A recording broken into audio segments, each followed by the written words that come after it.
Hello and good afternoon, everyone. Welcome to this third panel of the conference. Today we are going to be discussing the prospects for the future, challenges and opportunities in combating IUU fishing. My name is David Hogan. I'm the Acting Director of the Office of Marine Conservation, the Fisheries Office in the United States Department of State. Today we are joined by a very esteemed panel. I will introduce them briefly and then we will begin discussing our topics. First, I would like to introduce Alicia Gallardo. She is the newly appointed Undersecretary of Fisheries and Aquaculture of the Government of Chile.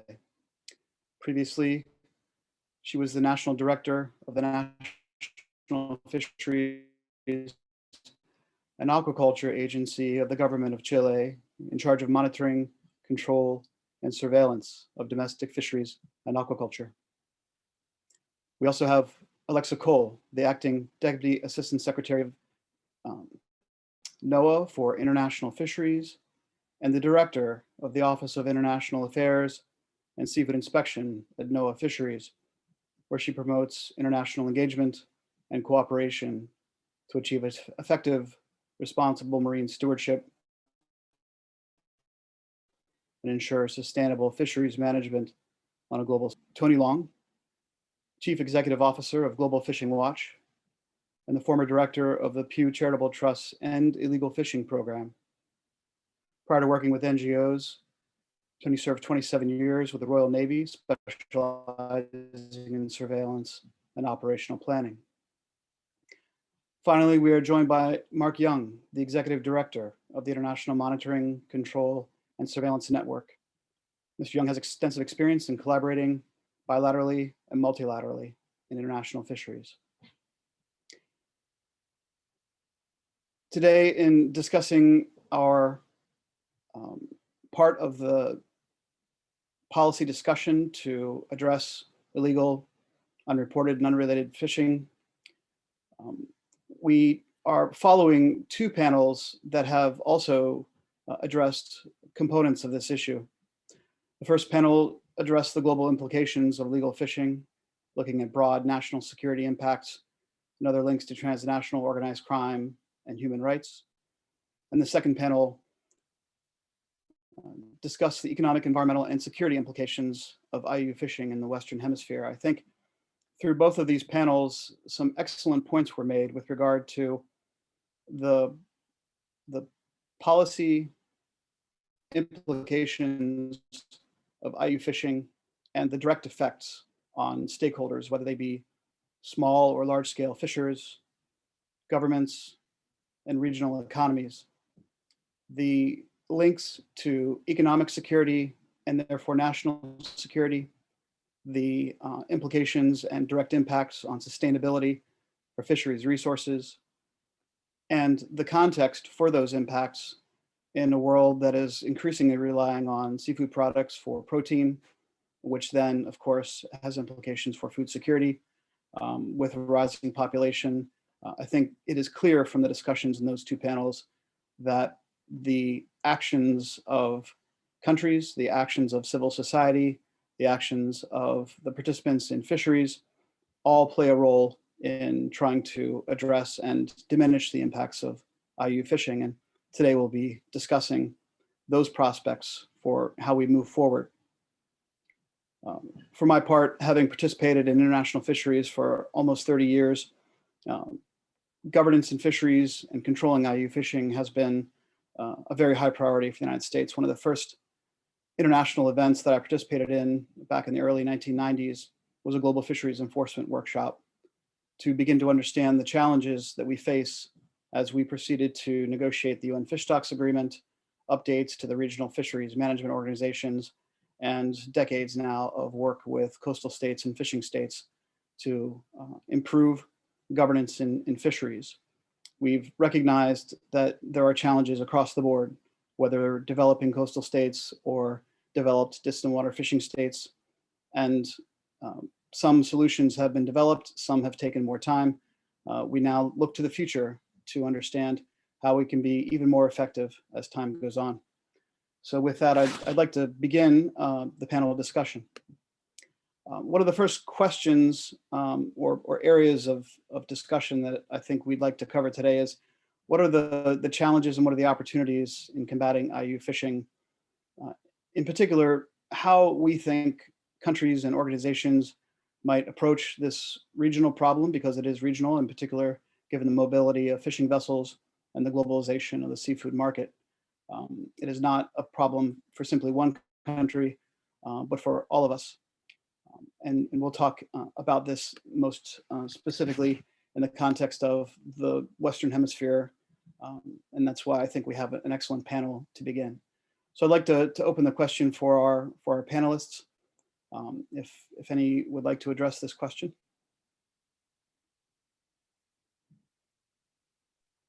I'm happy to give an opener, David, just to get the conversation going. I think it's quite clear from the panels we've seen before that the biggest challenge here is the global nature of the problem, plus the complexity. The complexity is definitely the flavor of the problem that's come through from the other panels, whether it be the choice of technology, the ability to reach the areas where illegal fishing is happening, the difficulties with international regulations and such like. So I think that presents the first opportunity, which is to try and simplify what we do. The nature of enforcement at the moment isn't working, hasn't been working for some time, and that's why, from the Global Fishing Watchers point of view, we propose that moving forward, the opportunity really is to embrace transparency and try and put some clarity onto what's actually happening out on our ocean. With transparency and the awareness that vessels know they're being watched, then they start to change their behavior. And it's one huge deterrent in order to drive better behavior from those vessels that might otherwise choose to do something different.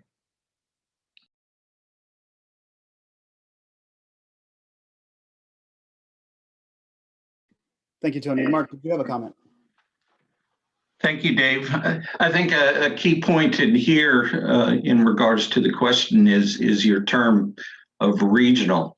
Illegal fishing is indeed a regional, if not global, problem. Neither fish nor illegal operators know any boundaries out there.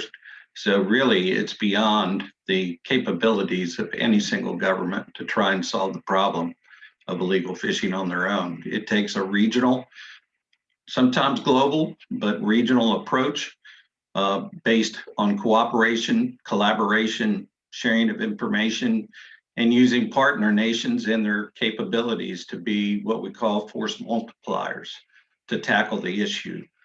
I think also you can look at it that these type of frameworks can be both formal and informal in structure. Some great examples of some more formal structure can be seen in other regions. For instance, 15 Pacific Island countries, Australia and New Zealand, work together under the framework of the Foreign Fisheries Agency, and they established a very robust monitoring, control, and surveillance framework in the Western and Central Pacific, including implementing a regional treaty on cooperation in fisheries enforcement that includes such groundbreaking mechanisms as the sharing of enforcement assets or cross-vesting of enforcement powers of compliance officers.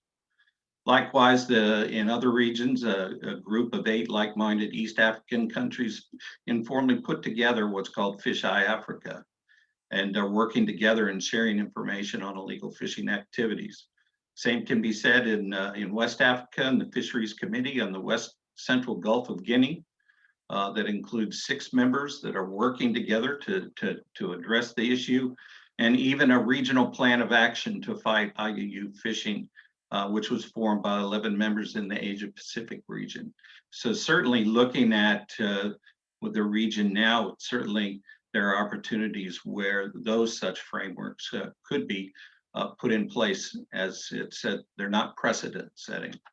Thank you.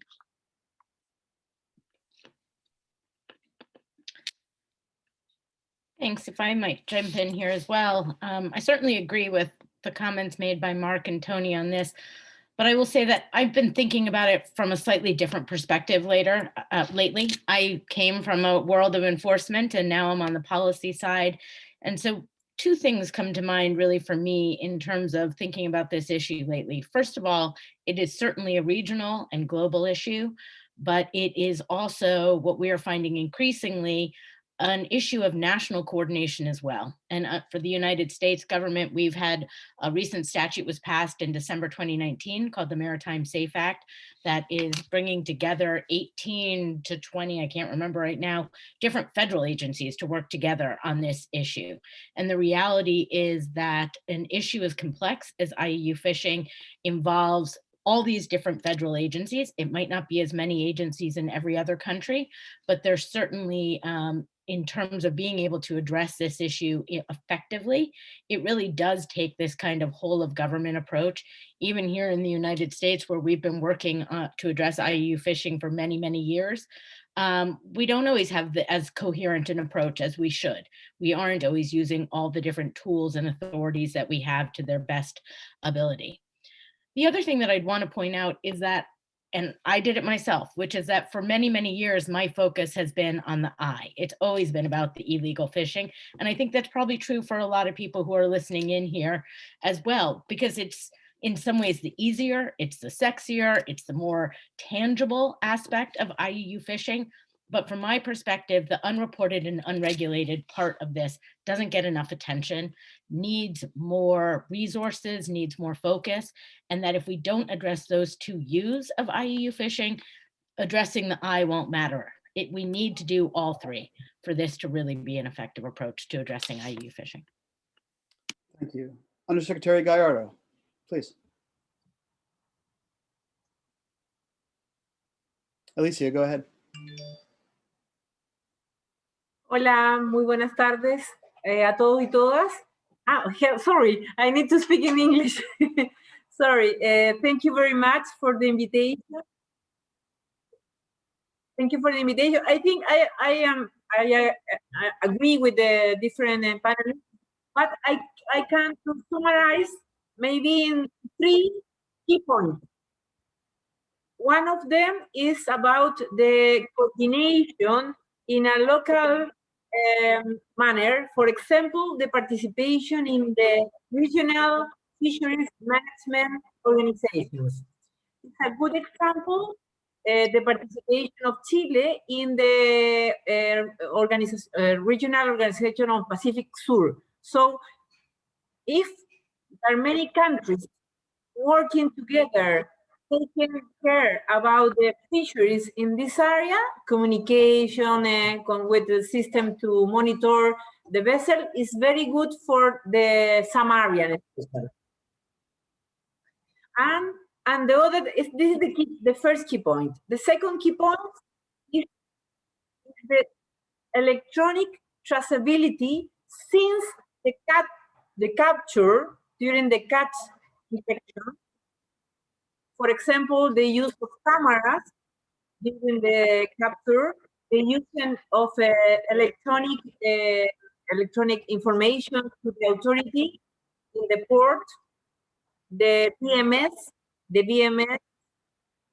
monitor. Then at the end of the value chain, maybe some QR for the consumer could be interesting that Alexa mentioned. It's not only a legal issue. Maybe the quality of the legal consumption could be a big incentive for the consumers and the citizens. And finally, the third key point maybe is the transparency, the communication of all the different stakeholders, because the public information is a very good, important level of in this fighting to the IUU issues. Thank you. Thank you very much, Undersecretary Gallardo. I think one of the points that I'd like to continue to explore is this idea of monitoring and looking at the I part that, as Alexa mentioned, we are talking today essentially at the, the very end of the most recent meeting of the South Pacific Regional Fisheries Management Organization, where countries did come together to discuss international governance of the fisheries there, as Undersecretary Gallardo mentioned. But inherent in this concept of international cooperation and looking at the concept of individual country jurisdiction versus regional cooperation, I think it is necessary to recognize that there are still challenges even within a given region. For example, while many of the coastal states are authorized and resourced to govern the fisheries that are close to home, the high seas fisheries, the fisheries governed by the regional fisheries managed organizations, the ones that are farther offshore that require significant investments of resources to monitor and control, are often some of those that we have less information about, and we have to look to other methods like the monitoring systems that Undersecretary Gallardo just mentioned. So I wanted to talk about this because it seems that while some developed countries have the ability to actively mount traditional enforcement activities on the high seas, that's not something that every country can do. And this appears as one of the challenges in the fisheries, given that they are supplying products that feed a global market, if not a regional market. But the implications are effective for both coastal states and the flag states. So I wanted to talk about what the panel sees as opportunities or ways that we can better address some of the fisheries that are out of sight. And I'd like to open the question for the panelists.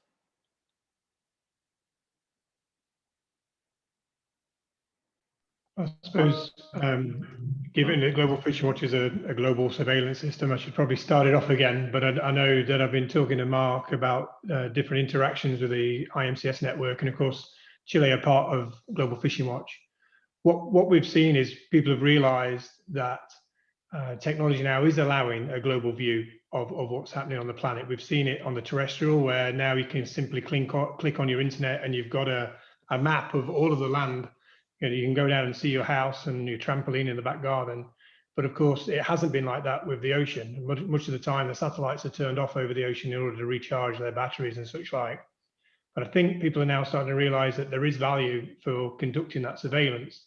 And systems like Global Fishing Watch are putting that out there in a way that people have an unprecedented access to the information as it becomes available. It's still not all of the information, but there's layers of data there.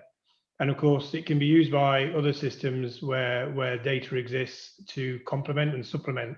And we've seen the US Coast Guard using Global Fishing Watch in their already successful patrols in the Pacific to good effect, which means there's an efficiency saving for the Coast Guard themselves. Plus, we're drawing down hard on those people that might be conducting illicit activity. So it's the information world that we've really got to build on.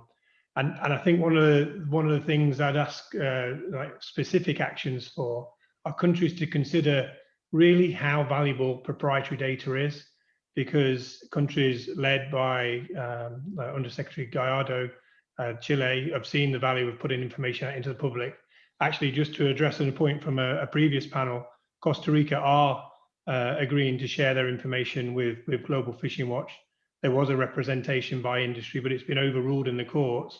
And the country there has taken that strong leadership to make the decision that they recognize that transparency is important in the region. And we see Ecuador join in, Peru already there, and now you start to see a network building. So it's, you know, we've got to move on from the traditional approaches to enforcement. It's unaffordable. It doesn't have global scale. And despite we have blue water navies and coast guards like the US has, the vast majority don't. So we need to keep the hard work down to an absolute minimum and start to reward the compliance. Thanks very much, Tony. Mark, please. Thank you, Dave. And Tony touched on it as well. Both of us were having a previous experience spending time at sea conducting enforcement. But you know, the thing to be said is that it's way too expensive, even for developed countries.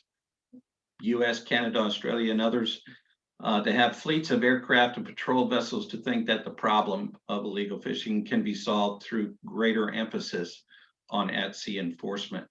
It's not only the most expensive way to try to ensure compliance, but it's also inherently the most dangerous. And as such, resources should be devoted to such things as more robust port state inspection programs under the Port State Measures Agreement, which can facilitate opportunities for inspections of foreign vessels that pull into port. As everyone knows, vessels at some point or another will have to pull into port to offload their catch. And the Port State Measures Agreement is a powerful, the implementation of that would be a very powerful mechanism in regards to that. As Tony also mentioned too, talking about what is needed out there and talking about data, there's a tremendous amount of information and data collected on fishing and fishing activities at both the national and regional level. Sometimes data is collected just for data's sake. Data in of itself is just that. It's data, it's static. And in of itself, it doesn't tell us anything. But when you fuse it, you coalesce it, you compare it to other data sources, you analyze it, the data comes to life and begins to tell a story.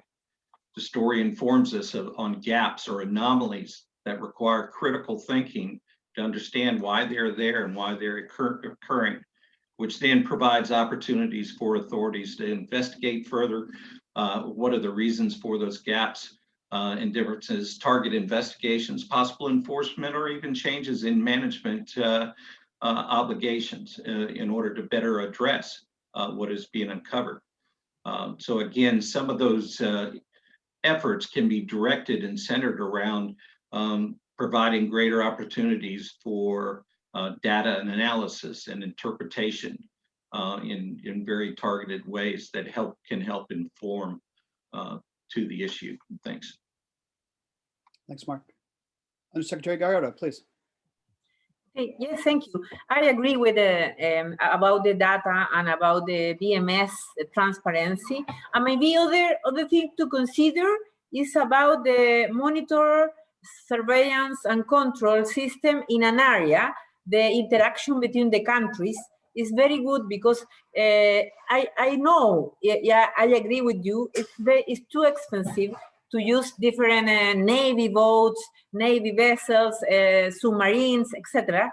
And maybe to share information between the neighbors countries and to share the data about the vessel monitor system, to share the experience during the port inspections could be very interesting. It's a good idea to have a big database of this kind of information and to try to share with the competent authorities.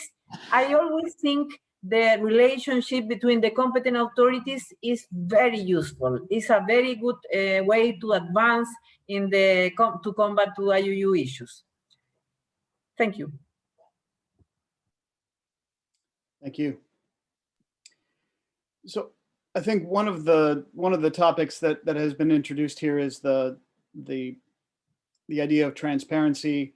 This has many different facets. It does range from sharing information between governments about what they're seeing in terms of fisheries performance. It relates to making available, maybe proactively, information with regard to the operations of the fleets, whether that's through surveillance or monitoring, or whether that's through programs like VMS. But it also means sharing information about the activities of fisheries generally, and we have seen in the international community there is sometimes reluctance, whether it's proprietary data or business data with regard to the operation of the fleets. I think that there is, in some cases, a lack of political will to challenge the preferences of industry, who would rather not have information about their operations known or shared. But I think that if we accept the premise that fisheries sustainability and fisheries governance is in the national interest of each country and is in the interest of the national community, I wonder whether we see as a panel a role to engage directly with stakeholders, in particular industry, in order to try to persuade or encourage them to decrease the political opposition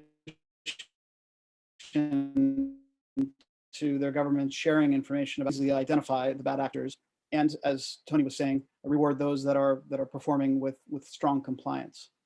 So I welcome some thoughts on what actions we might look at, or what areas where in the future we can have a different approach with regard to the actual participants in the fisheries. Floor is open. Alexa, please. Thanks, Dave. And so it's a good question, and it's a good issue to think about. You know, I think in some ways we already went down the wrong path some ways when we think about IUU fishing lists, right? Because already there where you went is trying to single out those people who have done things wrong. And they have been, they've been effective in some ways, but limited. And it creates this incentive for countries to battle about avoiding and protecting their vessels and keeping them off those lists. If you flip the situation and you instead were talking about incentivizing vessels, incentivizing companies to try to engage proactively, that's a different discussion. And then there's a benefit to be accrued from being on a list as opposed to a country, and then your country can get behind trying to support that. Otherwise, we're in this sort of never-ending pattern of identifying who are the problem vessels. And the vessels that end up on these IUU fishing vessel lists are typically the worst of the worst, or really those who are the slowest. We always like to say in enforcement, you know, you first catch the slow and the stupid because they're the easiest to catch. You get the low-hanging fruit. They don't have a country who's going to come and battle for them and keep them off the list. And so you have to think about it that way. So I think that's one way that we could try to shift the thinking about this. I also would just throw in, and it ties back to the last question, which is, I couldn't agree more with the point that Mark made about data. I think we collect way too much data through the RFMOs, through all sorts of organizations, and then don't do enough with it. But we also have to figure out how to make the next leap between data for intel and data and information that can actually be used to prosecute cases, because that's the other huge hole in this. We can know where all the bad boats are in the world, but if we don't have the right legal authorities to be able to do something about it, that's problematic. And our legal authorities don't keep pace with our investigation and technological tools for finding vessels and finding problem areas. And so that's another piece of this that we have to kind of chase down, both domestically and internationally. I couldn't agree with much, Alexa more. Tony, please. I think Alexa makes a really good point, and the reward and the compliance piece, I think, is the only really scalable way to do this. And we have to learn to use the data that's out there more efficiently. So, you know, Global Fishing Watch uses AIS, but we also use the vessel monitoring systems from the countries that share. There's access to synthetic aperture radar and light detections from space and such like. But we can have all of those things. There still needs to be a system where we recognize that compliance. I mean, I often talk about, as a vessel comes to port, it should be treated a little bit like when we used to travel. You'd arrive in America and you'd have a passport, a visa, a reason for being there, some money, a return flight. And if these questions aren't answered properly, then you're asked another set of questions. And we need to really apply the same thing to fishing vessels in order that we can do what Alexa says, reward the compliant ones and hold the ones that have dubious or missing information to account.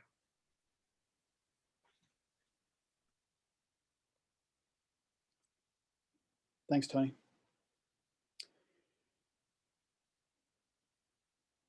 One of the developments that I've observed in terms of engagement with the private sector, engagement with the participants in the fishery, has been some action by the industry itself. Some of the larger companies have formed associations. Certainly, many companies and vessel owners have already been represented on the delegations of countries that participate in negotiations. But I think there is a growing awareness, given that some of the markets have conditioned market access on good overall performance, that the industry has a role to play. A lot of the information that's generated is generated by observations of the industry in action, as well as reporting nationally.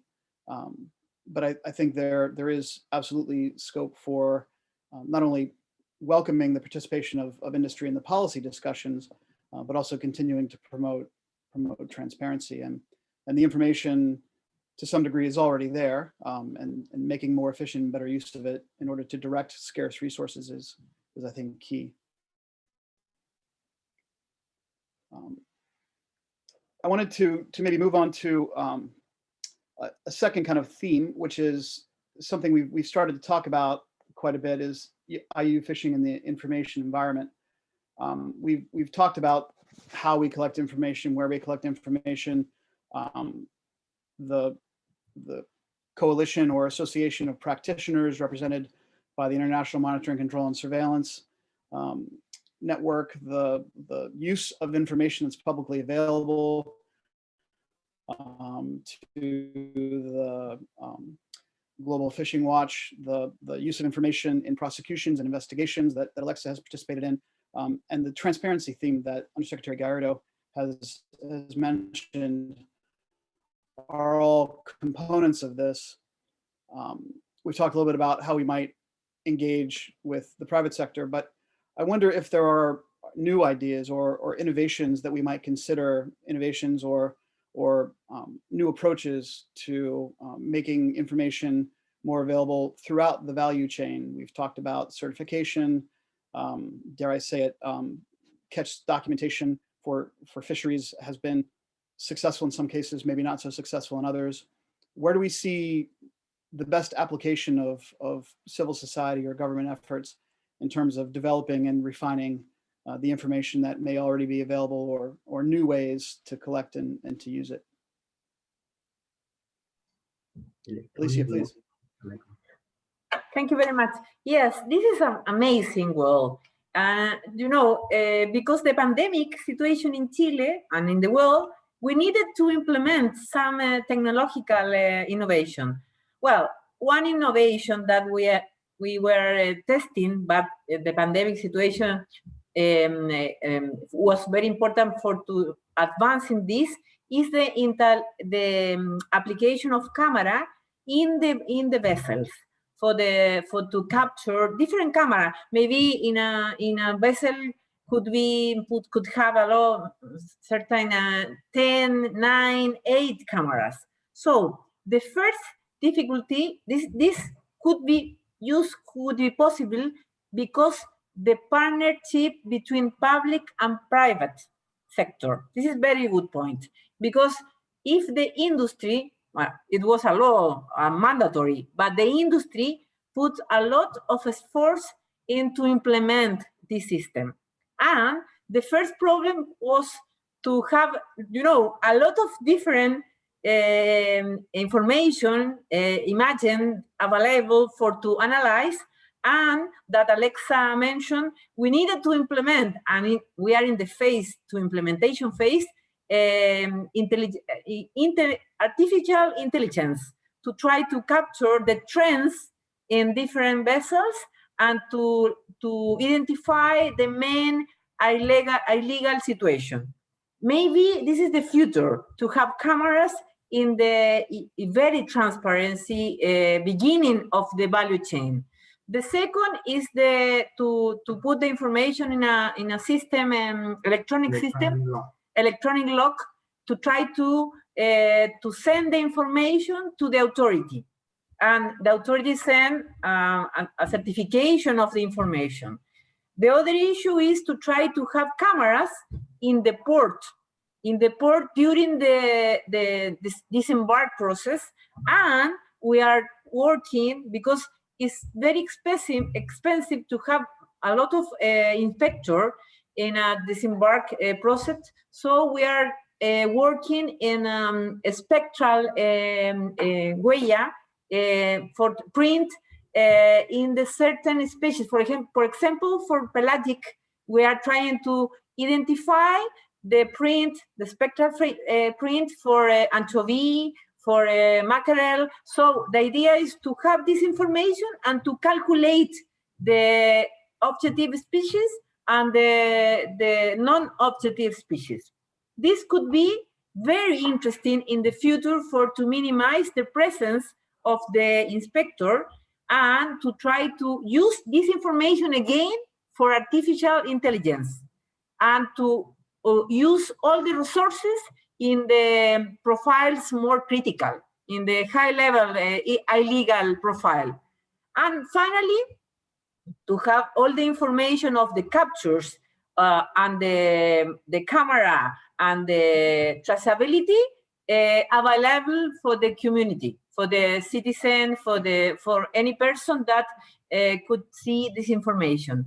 Really, the consumers are very happy at the end of the value chain to know this. The consumer are very happy. I always explain this example. My daughter doesn't like the fish. So one day I asked her, if you have the information, about the capture, about some photo of the fisherman people, some information of traceability, you maybe can change your opinion about the fish. And she said, yes, because the environmental, the legal situation is a value for the consumer. So this is a very good instance to advance in both in the illegal, fighting to illegal issues in fisheries, and other to improve the consumption of the fisheries and aquaculture products with trust. Thank you. Thank you very much. I think that there is an enormous amount of value in looking at how we can use technology to reinforce, if not actually present the primary opportunity for fisheries managers and governments to understand what's happening. The use of human observers is costly, and even before the pandemic has always been the subject of concern with regard to corruption. With the pandemic, asking government employees or international observers to embark on vessels is even more challenging, and it is resource intensive. The evolution of the capacity for electronic monitoring to effectively identify species and effectively identify operational actions to help outline what might be IUU fishing has certainly come a long way, and I think presents enormous opportunities for fisheries managers.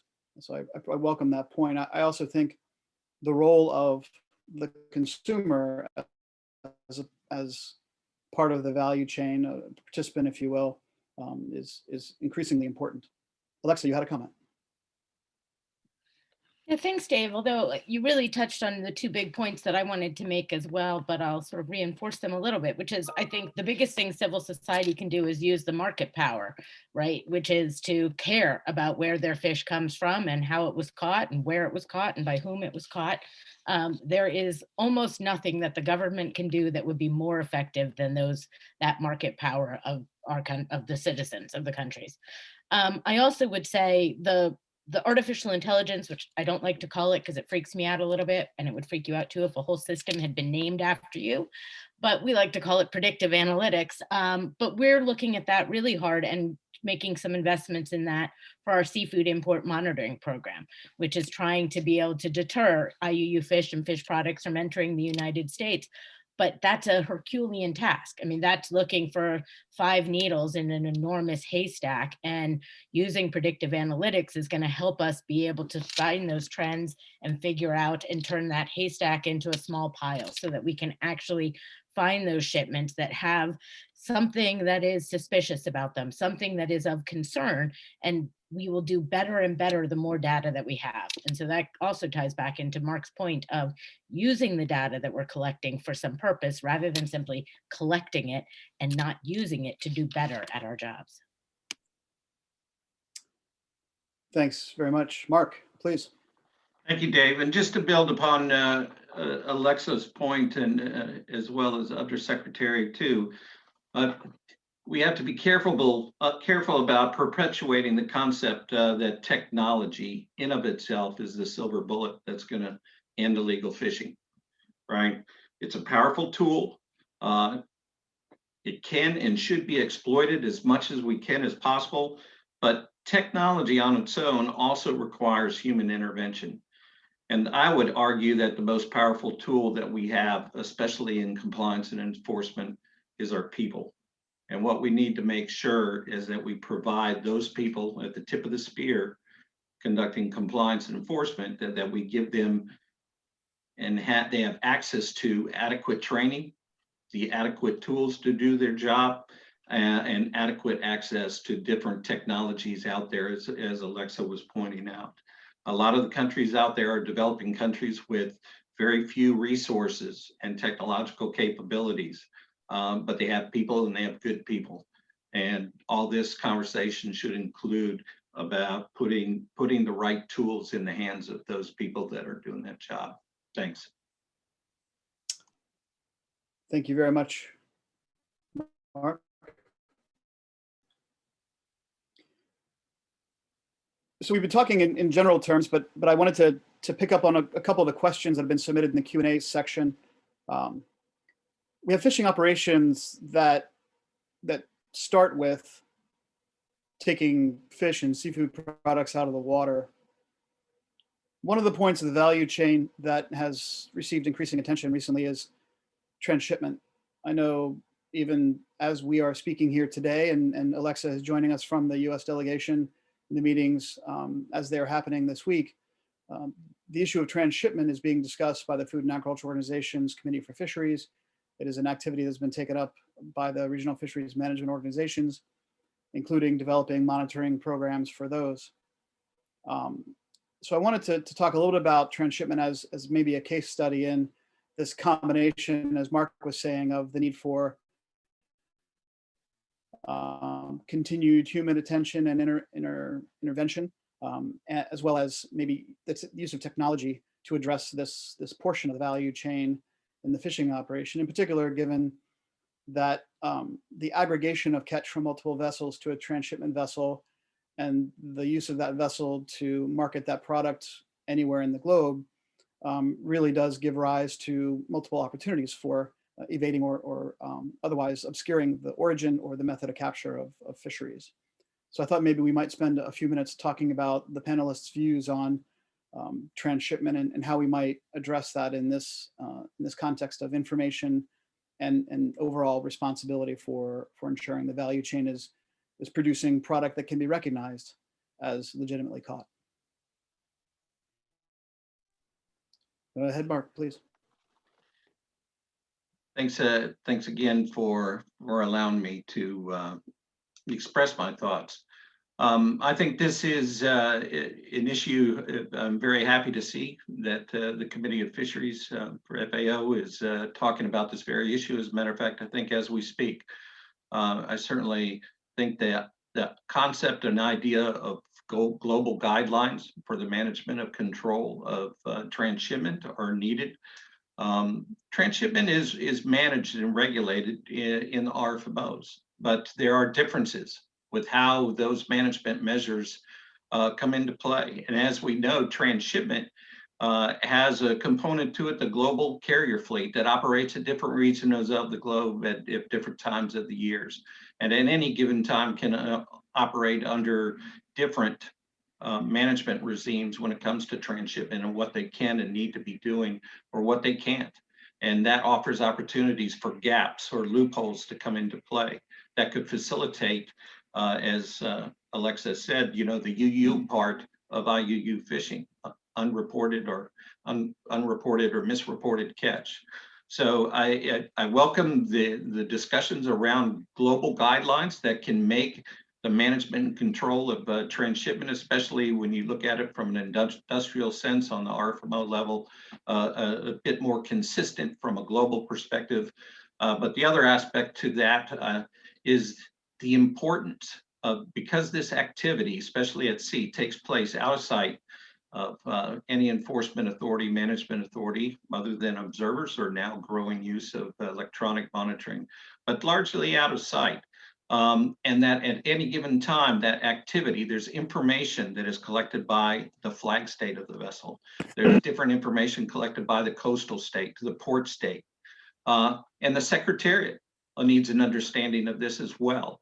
And the need to have robust information sharing agreements among all the relevant authorities involved in this, from the flag state of the vessel, the coastal state, the port state, and even the secretariats of the RFMO is needed, because all the information is out there, but they're not all in the hands of one single management authority that can give a good comprehensive understanding and overview of what's happening out there. Everybody has a piece of the picture, but it's not all together in one without having those information sharing protocols in place. Thanks. Well, Tony, I think, and then Secretary Gallardo. Tony, please. Just very briefly, and I think it will feed into what the Undersecretary is going to say. Transshipment is effectively a floating port. And we know that the ports are really the Achilles heel. Every fish that's caught at sea has to enter a port before it enters the market. So I think Amanda Nixon mentioned it in the previous panel. The Port State Measures Agreement is the only international agreement that focuses wholly on IUU fishing and gives a state the ability to deny entry to a vessel that is suspected of fishing illegally or supporting IUU fishing, which is a transshipment vessel, a carrier vessel. So that Port State Measures Agreement is key to the ports, but we need to think of those carrier vessels more like ports out at sea. And some of the suggestions that Undersecretary Gallardo made around electronic monitoring and use of cameras and best use of observers where they are has got to come into account, because we know that transshipment is not properly governed as it stands. Thanks, Tony. Undersecretary Gallardo, please. Yes, thank you.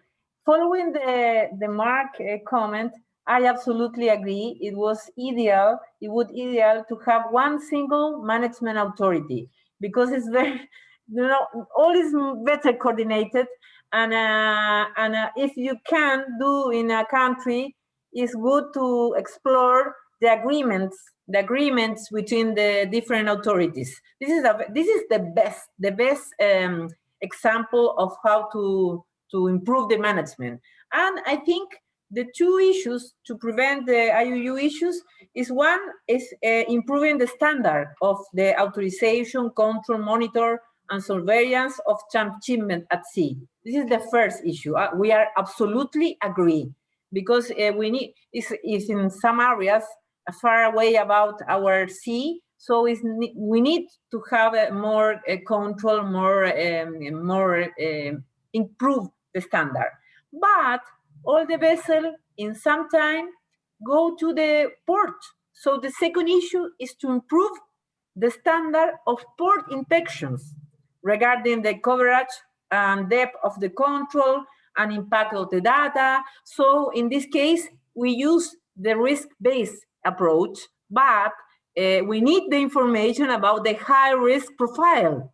Again, we need the information of our neighbors, of the regional participants in an area. So maybe it's a mixture in between the one management approach, enforcement, analysis, and port inspection, and also a transshipment regulated in the sea.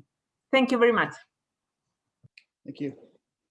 David, if I can chime in before we switch topics, since transshipment is one of those hot topics, and you are correct that right now I would probably be saying something along the lines of thanking Mark and the IMCS network for the good work that they did with FAO on the report on transshipment.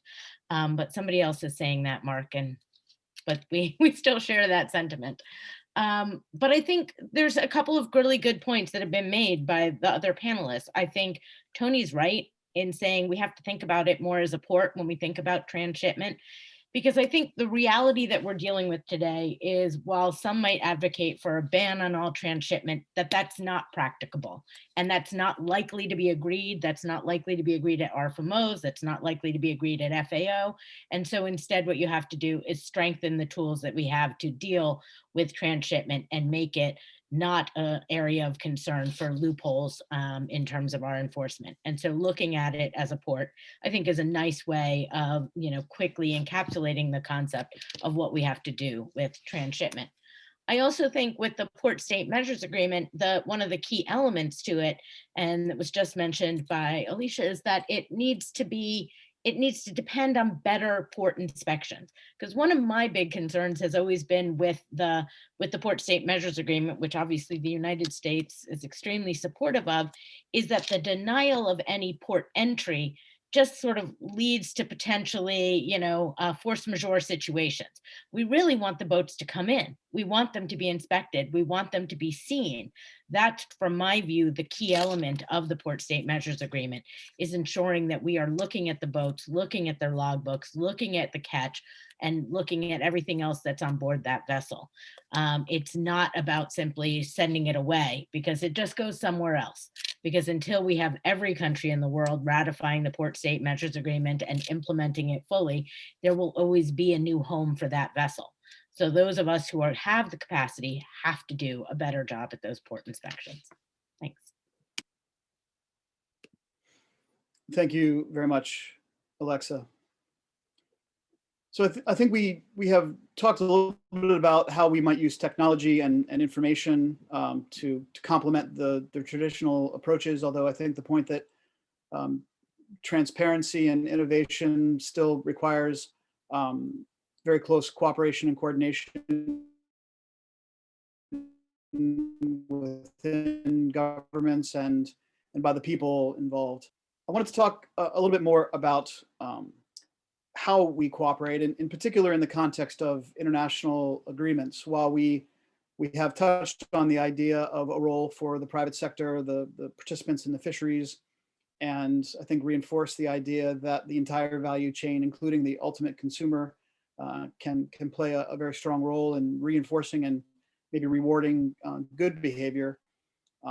We have started in terms of the international approach to fisheries management with a top-down approach, which is negotiating these global or regional agreements between and among governments who have been assigned the responsibility to control their vessels, whose laws and regulations are intended to hold vessels and operators accountable, and whose overall implementation is how each of the nations are judged in terms of how well they're doing on performance of fisheries management and enforcement. We've talked a lot about the Port State Measures Agreement.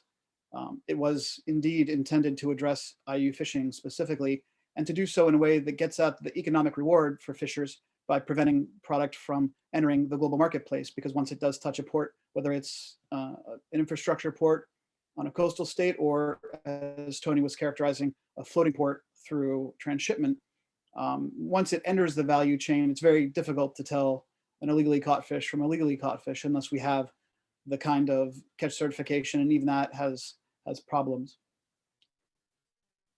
As Undersecretary Gallardo mentioned, the discussion between and among governments, the sharing of information, is one that actually was instituted in the provisions of the Port State Measures Agreement, to have responsibilities for the flag state to respond to the port states as their vessels are entering those port states. But I wonder whether we have any thoughts about any existing gaps in the international agreement structure. We have the RFMOs that manage the high seas fisheries. We have either formal or informal regional approaches, as Mark was talking about. Do we need more top-down legal frameworks?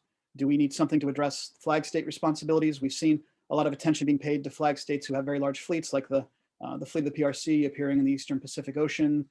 That's garnered a lot of attention and concern from the coastal states in South America, where IUU fishing has occurred, not only for target species, but for sharks, for marine debris generated by fishing fleets.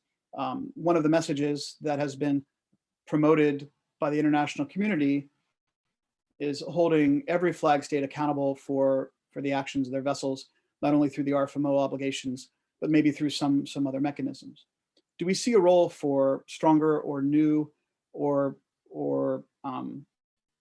different agreements between and among countries that maybe take things in a different direction than the traditional approach of the fish stocks agreement, the law of the sea, and everything else that's been negotiated over the last 20 or 30 years? I welcome your views on that. Mark, please. Thanks again. I think certainly everyone would welcome some type of overarching international treaty that would encompass everything. To me, that would probably take a very long time to try to negotiate. And something can be said instead of the top-down approach is looking at the issue of the bottom-up approach, where informal networking between neighboring countries and partnering nations or like-minded nations to even informal networks to formal networks or bilateral engagement works from that bottom-up issue that accompanies that top-down approach. A good example of that is in a recent agreement between the Marshall Islands and Thailand related to information sharing between those two countries. Related to the port of Majuro is one of the biggest transshipping ports in the Pacific. Well, over 450 different transshipments take place there every year. Final destination for processing for many of those vessels is Thailand. And the cooperation, information sharing between the authorities of those two governments can assure that the fish that has been loaded on board a carrier that leaves the port of Majuro is the same amount and type of fish that arrives for processing offload in Thailand. And I certainly think that opportunities to work at that from a bottom-up approach, whether it's bilateral, informal, or even through a memorandum of agreement, is an approach that is powerful because it helps to implement these procedures much more quickly than going through the years of negotiation it takes for an international treaty. So there's something to be said about that bottom-up approach. And again, really touching base with one area that has been left a little bit out of the loop is those states that are considered processing states, the final destination for which fish product goes to, and ensuring the information that is gathered at those processing states can be made available to different flag states or different secretariats of RFMOs to provide additional information to the picture. Thanks. Thank you, Mark. Tony, please. Yeah, yeah, this may sound a little bit negative, but we've got a lot of regulations that are already out there and they're simply not implemented. And if they are, many of them don't include the vast majority of coastal states, and there's countries that are also absent where you might expect them to be. And this makes it really difficult because effectively you end up with a colander where the people who really want to avoid capture can just slip through and avoid the opportunities to have the pressure borne down on them. So somehow we have to act internationally and deliver. So last year we were supposed to deliver sustainable goal 14.4, end illegal fishing and harmful subsidies. That was signed up to by all international leaders. And there was obviously issues last year around COVID that diverted people's attention, but and that is rightly so because of the pandemic. But at the same time, there must have been a plan, and I'd like to see what that plan was. And I don't think there really was. So what is it we're going to do this year to pick up where the international community is already committed to implementing what's already mandated internationally and try and lead the way? And I think that's key. I mean, Undersecretary Gallardo is working at APEC. They have with the economies within APEC, they've got a roadmap. The G7 often talks about ending IUU fishing. It was led by Canada. They put in place public-private partnerships in order to drive change in that way. We know that the Convention of the Parties meets this year, and there's a renewed interest in climate change, which is all linked directly to the sustainability of the ocean. So, I think it's less about more regulations and more about doing better with what we've got. And it can only come down to direct and individual leadership by countries. And those countries willing to lead have got to hold those other countries that are not following the international rules to account.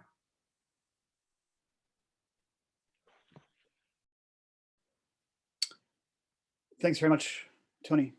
Undersecretary Gallardo, please.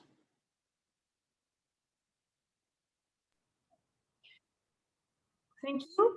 Well, I agree. We need to work in the international agreement, very meaningful to advance, and of course, in the multilateral agreement or recommendation as a PEC fora, in a PEC fora, we endorse an IUU fishing roadmap for the next years, taking in consideration the port state measures recommendation of the FAO, taking in consideration the traceability and considering innovation, also communication, transparency, and coordination within the regional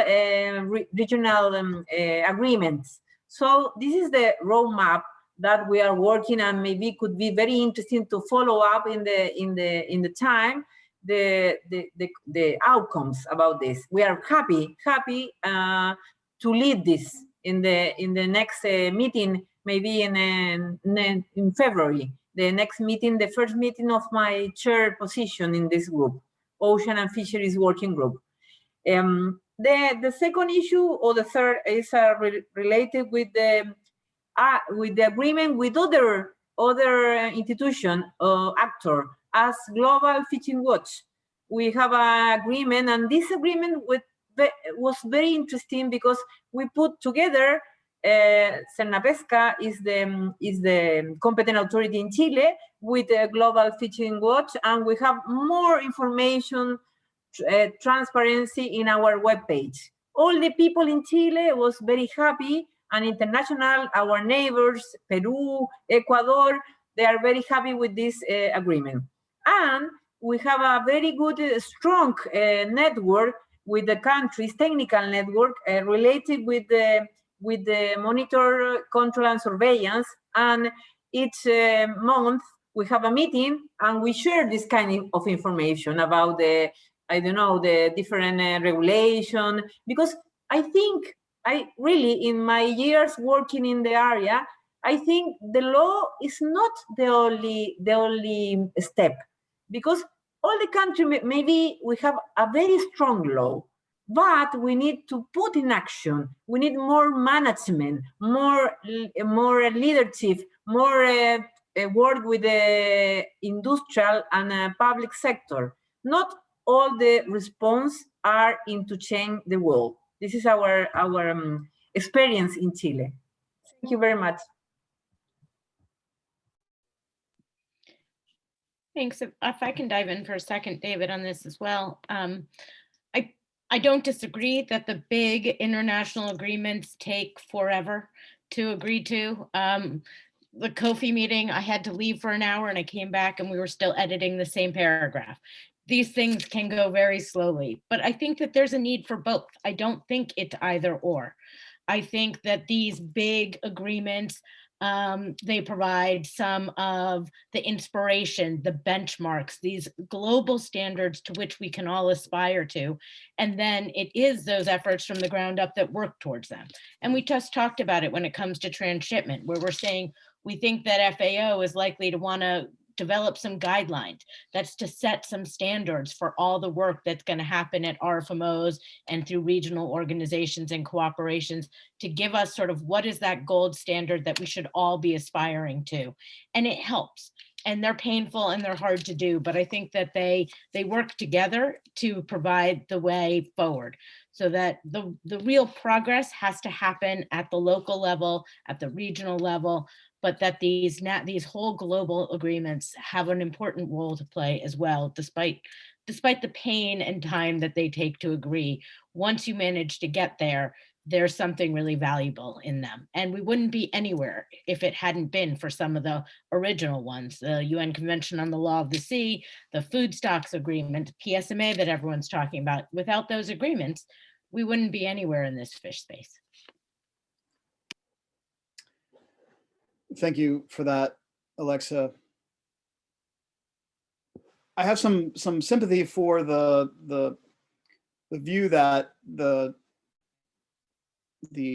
setting of standards at the international level through agreements is still necessary. partly because that's what essentially pays my salary. But it is important to have the standards that we can hold the flag states accountable to, that we can use as the framework. But I also understand that, as Mark was saying, the top down is not the only way that we can facilitate implementation of the practices or principles that are embodied in those international agreements. The coordination between and among the producers and the port states and the processors, the eventual value-added parties along the value chain is important. The regional cooperation between and among governments that share coastlines and share stocks, as Undersecretary Gallardo was saying, is quite important. I know that we underwent a process under the FAO, in fact, years ago, to try to assemble a picture of the existing flag state responsibilities for flag state evaluation process that the FAO had developed. And as Tony was saying, we already have, through legally binding agreements and instruments, as well as the principles and norms established in what we call soft law, a full set of responsibilities. If you add them to what each country has agreed to in the RFMOs, as well as these global agreements, we may already have enough rules. The question is, how do we incentivize producers and flag states to implement all of them? How do we ensure that each flag state is living up to their responsibilities when we have continuing evidence that they are not? How do we address the challenge that is presented to those flag states to monitor their vessels when they're fishing all over the world, not just right off their coast, when they're out of sight? How do we use the information, such as the organization that Tony heads, to track and monitor these vessels and share that? I think these are all continuing elements that are necessary. But if we wanted to guess, or if we wanted to maybe propose something creative, where would each of you put the emphasis or the priority? Do we need more capacity building? Do we need more training in what do we do next after we find an illegal vessel in terms of adjudication and strengthening laws and regulations, prosecution? Do we need to make AIS legally required as opposed to optional for fishing vessels in some cases? Are there places in the international framework that we haven't focused enough attention and energy? Should we take some of the rules that apply for large vessels under the IMO and bring them down to the smaller fishing vessels? We haven't even really touched on some of the non-target species bycatch issues, such as shark finning, but I know that's of particular interest given the questions we've received in the question and answer period. But I would like to give an opportunity to each of you before we conclude at 1:30 Eastern time, whether you have an idea of where the international community, and in particular in the Western Hemisphere region, should be focusing its time and energy and resources as we move forward to continue to combat IUU fishing. The floor is yours. Mark, please. Thanks, Dave. A couple thoughts with that. And I can't help but reflect back again on really all three panels and what I would say is a golden thread that I've heard that goes through all of them and is part of this, and is an area that can and should be looked at more. And I think those that know me would probably be very disappointed if I didn't say this, because I say it all the time, and I have for a long time, and that's the concept of transparency. Transparency of information breeds self-correcting behavior. 6 words, short statement, yet powerful in its simplicity, even more powerful when embraced and implemented, especially through political will from that aspect of it. It offers a greater opportunities to, again, as well, to provide greater understanding to the fisheries, and it holds states, has opportunities to hold states and industries more accountable for actions that are transparent and can be seen. It also has a deterrent effect. Those who know they're being watched or monitored in some way are probably have a lot less chance of doing something that's not in compliance with rules and regulations or management measures, and know that they can be held accountable for that. So you also can't dismiss the effect that transparency has on reducing opportunities for one topic that I don't think we really delved into too much, but that's the idea of corruption. And corruption can be a scourge on any effective enforcement regime that's out there. And therefore, this concept goes back to, the idea of transparency and how that really does help breed self-correcting behavior. I learned that years ago during my Coast Guard days, prior Coast Guard Commandant, and I've embraced it ever since. I also think that you need to address drivers of IUU fishing, especially the economic incentives for that, because as we know, IUU fishing is a low risk, high reward, high gain activity. So market and government mechanisms that promote traceability and transparency throughout the supply chain can help that. And then, just from my perspective, the organization I'm involved in, it goes back again to our people. And that is ensuring that those that are out there enforcing the rules and regulations that are put in place by policymakers, that they have the right tools to be able to do their job, that they have access to the right information needed to do their job, and especially those that have limited capacity, access to technology out there to help them do that, even though they might have limited resources. With that, thanks. Thank you, Mark. Anything to add to Mark's list? Anything that we want to focus our energies on? Undersecretary Gallardo, please. Thank you. In addition to Mark's comments, I think it's okay. We need to put more enforcement, more powerful in our enforcement institution, and could be expensive, but we can go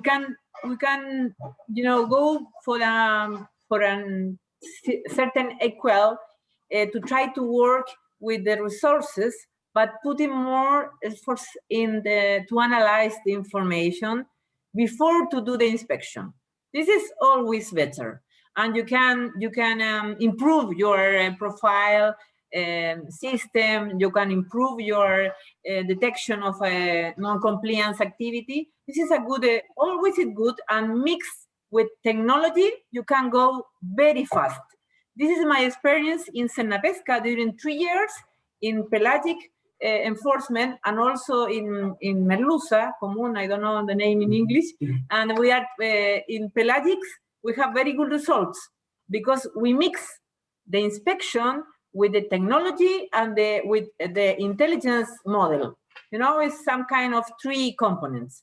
The other issue is to publish the non-compliance activity. This is not expensive, it's very interesting to use, because for the industry, especially for the industry, it's not good to see in the webpage of Senapesca putting a non-compliance activities.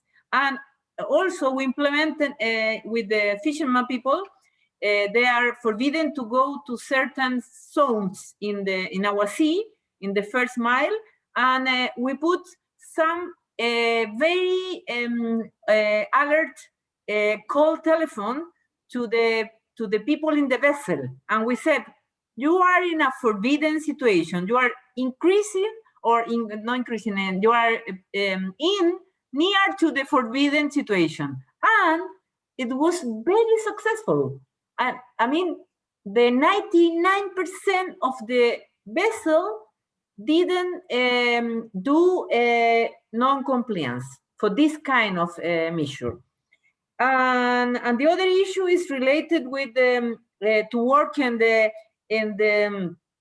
international and to try to quantify, to have better indicators. Because if you have better indicators, for example, the exactly IUU fishing in certain resources, could be interested to do the measure of our work as competent authority. And in this case, we are working with the FIO in a very good project to try to estimate the IUU, the illegal fisheries in certain resources in Chile, And with the other outcome is to establish the methodology to calculate this and to put for the other countries to share this information. Thank you. Thank you very much. Tony, please.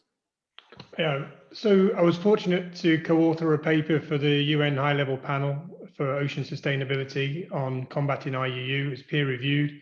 They ended up with over 80 potential recommendations about how we needed to act to combat this issue. But we had to distill it down, and that's basically what all of the leaders of the world have faced to. We distilled it down into three things that have come up on this call. Transparency, I'll say no more, it's been underlined several times. Implementation of the Port State Measures Agreement, absolutely essential, and that implementation is what needs to continue. But the third one was collaboration, and that collaboration can be read in many different ways. It takes you back to the start of the day with Admiral Schultz and Ambassador Maines. You know, whether it be sea riding deals on various units around the world driven by the US Coast Guard, or capacity building exercises driven by Southern Command, or the access to systems like Global Fishing Watch or IMCS network. That collaboration has got to happen at all levels. But they're the three keywords I would take out of this as regards where we must focus our efforts globally.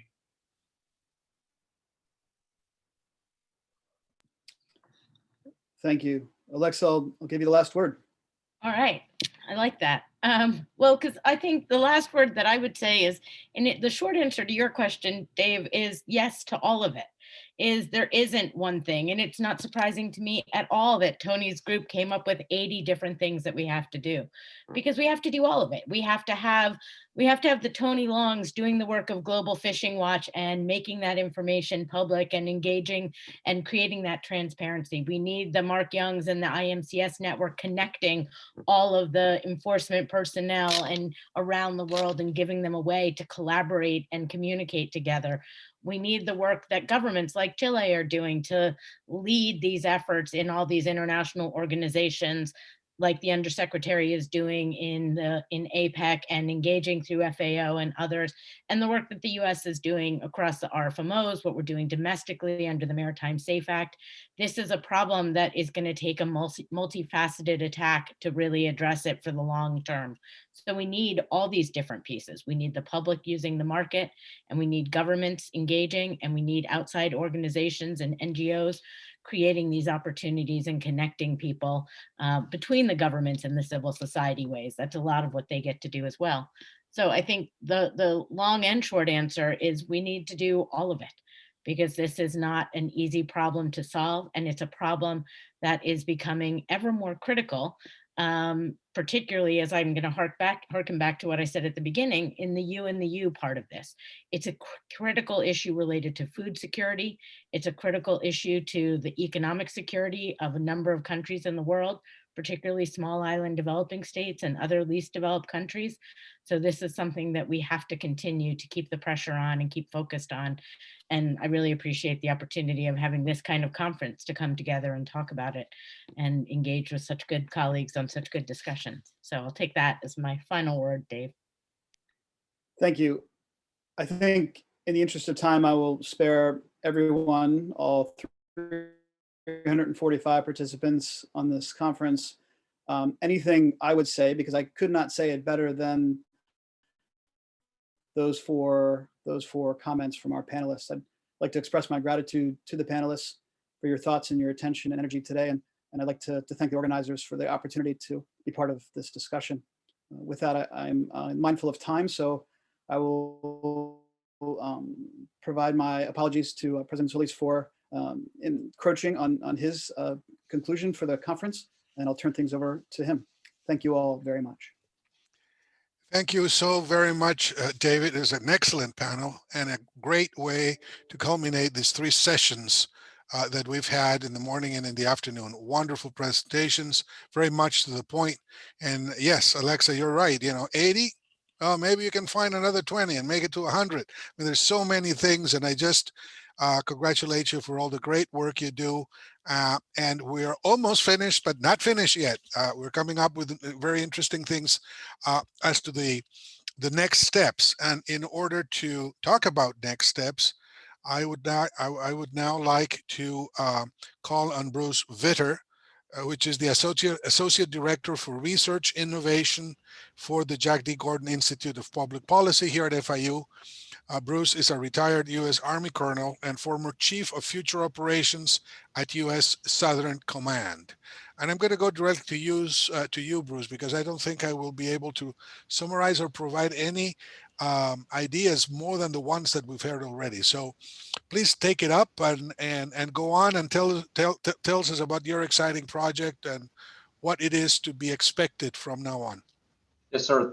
Thank you very much. I appreciate the time. I know we're in the last 30 minutes of our 5-hour conference, so I'll just take a few minutes. But I do think it is important that as we're talking about next steps, and in a conference today that really is focused on action, what we're doing, and what we're going to be doing in the future, I think it's important to highlight an important initiative that Florida International University, in coordination with the MITRE Corporation and the U.S. Southern Command and an ever-growing number of partners is taking. So again, what we heard today, some of the things were the need for to take big data and analyze it, a need for greater cooperation and to improve visibility and transparency, and certainly to enhance domain awareness. And so the Security Research Hub that we're developing at FIU, I think addresses all of those things. So the hub is an unclassified open source virtual community that's focused on the security challenges most critical to Latin America and the Caribbean in order to create shared understanding and enhance collaboration. And I emphasize a community, not just a virtual platform, in that it's not just one of the places where you go to, you take what you need and then you leave. This is one of those places where we intend to bring people in, to collaborate, and to add to that understanding of all these critical areas. So the community itself, we're talking about is pulling together academia, government agencies, nonprofit and civil society organizations, and private industry from across the hemisphere. And the security challenges that we're looking at, some examples are, again, illegal, unreported, and unregulated fishing is clearly one of those areas, but also transnational criminal organizations, natural disasters, health and pandemics, migration, and cybersecurity are other areas that we're looking at that I think are critical, and there's more of them as well. So what we intend to do to help with this community is to aggregate or collect the information. What is the current articles, reports on these topics? And for those who are looking for a deeper understanding of those, to have a repository in which to go. And then we'll also synthesize that information into dashboards that make it, from a user interface standpoint, easy to define and understand, and to look at connections that may not be apparent at face value. But just like today, with the panelists and the experts, there's a lot of smart people working on these issues. And so we recognize too, what we pull in for these products and reports and understanding probably is enough. And so we'll connect also to all of these other organizations and sites that have this information. The next other big step that we're looking at doing, so all these things that I just mentioned are gonna be open to the public, to everybody. But for a more select group of analysts, researchers who are gonna take some data, we're gonna build a data lake with just raw databases, with imagery and analytic tools that this select group can then take and create new work, new understanding, and publish that for the greater good of the group. So right now what we have a community built. We're working with individuals and with focus groups to continue to revise that. And then by this summer, in the June timeframe, we look at launching to a larger group so that it's open for everybody. I'll stop there, but I'll put in the chat my contact information for anyone who has any questions and wants to reach out to me. And President Solistra, I'll turn it back over to you, sir. Well, thank you very much, Bruce. I hope that the project goes on. We're very excited about it, and I'm sure that it is going to be a great contribution to the community, to the academic community, to the security community, to everybody who's interested in the security agenda and how it relates, as we've seen throughout the day, to everything else. I mean, how this has to do with human rights, has to do with ethics, with values, with commercial activities, and to technology, new information, et cetera, And this, as you very well pointed out, Bruce, this is an exercise in transparency, in getting institutions and individuals connected, and using this extraordinary community and platforms for the betterment of life throughout the world. Well, before I give the floor back to Ambassador Maines and Admiral Schultz for their final closing remarks, I would like to once again thank all our panelists, as well as all our magnificent participants who have been accompanying us for such a long journey. We've had over 350 people in each of the panels. It's been extraordinary. I would also like to thank the persons here at FIU who have worked so hard to ensure that we had this conference going. I'd like to let you know that the conference recording will be available to watch on YouTube and Facebook. Please follow the Jack D. Gordon Institute for Public Policy on Facebook, Twitter, and LinkedIn via at Gordon Institute for more information on this conference, as well as upcoming related events.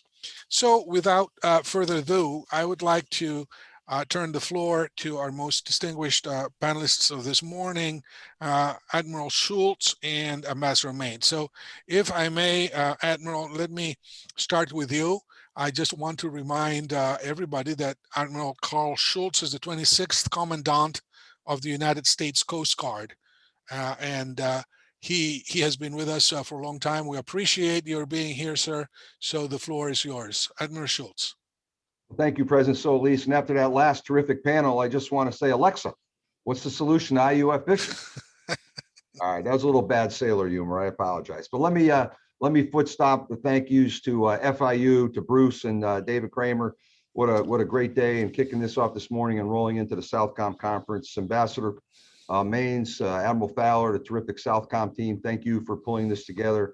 I'm in a room full of Coast Guard fish experts here that are working on an implementation plan to the strategic outlook I talked about earlier today, and they are energized and about getting after this, so that's a good thing. What a great group of panelists. I sat in all throughout the morning sessions until we wrap it up now, and I got a lot of notes and a lot of things that we're gonna look and dive into and get after. President Solis, you and David Hogan, terrific job facilitating the panels that you moderated for. You're both tremendously professional and brought a lot of complex issues to the forefront. I thought we had some good conversations. To the participants, really some insightful questions. And I know we probably only got to a small number of the questions that were out there, but very encouraged by the interest. You know, I'd like to accentuate just from my earlier remarks today that we're looking to take an enhanced leadership role here in the Coast Guard. We are not at all intimating that we bring some newfound knowledge of this. You know, we're a Coast Guard with 11 statutory missions and global responsibilities, but we're going to up our game in this mission space. And I think there's a lot of goodness that can come from that, from a U.S. government standpoint, from an international collaboration standpoint, given our standing here as I think a world recognized Coast Guard. And we hope to galvanize a global coalition. We heard that term cooperation, coalition, collaboration many times, and collectively we're going to get after that coercive, antagonistic set of activities and really focus on peaceful and humanitarian values and maritime governance. That's what this is ultimately about. And you know, as we're meeting today, my team came in here, and I'm not sure if the Southcom team could pop up a slide, or maybe it's FIU here, but as we're meeting, someone slipped me a note, and these are pictures. This is Operation Southern Cross. This is the national security cutter Stone off the coast of Rio de Janeiro, working with the Brazilians. Yesterday evening, this is some imagery from our Scan Eagle unmanned aerial system. This is a Taiwanese fishing vessel inside Brazilian exclusive economic zone waters. What you see are shark fins, you know, 4 dozen or so, and some shark tails hanging on the aft part of the superstructure. This vessel was deploying about 35 nautical miles of long lines. We were able to, you know, visibly see the carcasses getting kicked off the hull as they were, you know, finning the sharks. A couple tuna brought on board, but this is what's going on. And again, I don't say this specifically to call out the Taiwanese here, but this is the kind of activity, and I get these reports too often. And I think with our newest capabilities and some of this unmanned systems complementing a national security cutter. We're going to be able to up our game in partnership. We talked earlier about the Berthoff. Ambassador Maines talked about the Galapagos Marine Reserve, and the Berthoff was a sister ship, first in the class that sailed over there last year. So we're off to the races on this. And again, this is a partnership with the Brazilian Navy. And I think it's the collaboration, the partnership in action that we've heard talked about so much today. You know, Mark Young talked about enforcement being the most costly and the most difficult and dangerous part of this. And I would echo those words, but I would tell you, I think it's an absolutely essential part of that. And part of that is capacity building, capability development on in underdeveloped countries, Pacific Island nations that have limited capacity, but we do that well. And we're going to look for places where we can build capacity in the Southcom arena of operations. As I mentioned this morning, 40 years at this, today, partner nations contribute to more than 50%, almost 60% of the counter-narcotics endgame. That's a story in the making over many decades. I'm a former J3 at Southcom back in 2014 to 16, and I just increasingly take additional pride as that story just gets richer every year. We're going to bring that same level of capacity building and capability building to the dance here. And earlier, President Solis, I alluded to those vessels that the U.S. government transferred to the Costa Ricans. So that's what we can do when we bring our collective thinking and efforts together. And, for 25 years, I talked about this Operation North Pacific Guard with the High Seas Drift Net moratorium. And up in the Pacific Northwest, we've essentially eradicated that threat. And that is an example of what teamwork and collaboration and international, frameworks can do here. So we're going to do that. We're going to bring that to the game. And truly, I was hearkened to this when I was doing some reading of Ian's work. And, he talks about, and I think this is based from NOAA information, but IUF threatens ocean ecosystems, sustainable fisheries, economic security, and global food security. Boy, if those aren't global problem sets that we all got a dog in the fight to get after, I'm not sure what are. So again, thank you for the opportunity to participate today. My team leaves the day's sessions here energized, better enlightened. I say today was an opportunity to thicken the lines of collaboration, and hopefully the start of conversations. And anybody that was on as a panelist or a participant listening in, please reach out to your Coast Guard. We'll get you in touch with the right folks if you see an opportunity for us to sort of walk the talk of upping our game. So thank you, President Solis, and thank you to all today's participants, and again to the Southcom team. Great event today. Really feel an honor and a privilege to have had the chance to participate. Thank you very much, Admiral Schultz. It's been our privilege to having you. And, I want to thank Southcom, because they've been great partners in organizing this conference and then also participating in the State of the World conference as well. And I do this through, obviously, Ambassador Maines and Admiral Schultz, but I would like to emphasize how extraordinary this cooperation has been with FIU. And yes, Admiral, we were very thankful with the support of the United States government, providing the cutters to the Costa Rican Coast Guard. They continue to work very effectively, doing their courageous job in the seas of Central America. Now, without further ado, allow me to give the floor to Ambassador Jean Maines, who is the civilian deputy to the commander and foreign policy advisor at U.S. Southern Command. She's been a key figure in organizing this conference. So, Ambassador Maines, it goes to you. Well, thank you, President Solis. Thank you, Admiral Schultz, and everybody online, all of our panelists. And at one point, we had over 1,000 people signed up for this event. And I think it really showcases the interest, the passion related to this issue, and how it really can unite. It can unite the region, and it can unite globally. And I will just say, in 28 years of working on foreign policy issues of every type, there are moments in history where the stars align, where you have the right people at the right moment to really put your foot on the gas pedal and make a lot of progress on an issue in a short amount of time. I see this issue as that moment. And so for everybody online who has spent decades working on this issue, doing the hard work that Alexa mentioned of negotiating those important treaties, doing the collaboration, the information sharing, the focus on transparency, the leadership role that Chile has taken. Transparency is hard, and it opens you up to criticism when you put that information online, but it is so powerful. And so everybody online who's been working on this is your moment. Take it. Because don't let this moment pass by. We have an opportunity to move out on this issue. We have the Coast Guard strategy, the global strategy, you have countries stepping up, you have the technology piece. You know, part of it is about rewarding the good and isolating the bad. And it's that moment to use the power of the people, the power of the consumer, the power of information, democratizing the information, and really moving out on an issue that I think everybody on this call cares about. So just a huge thank you to Florida International University.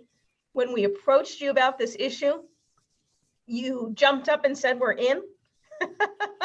And we wanted this to be not an academic discussion. We didn't want to admire the problem. We really wanted to get to results and next steps.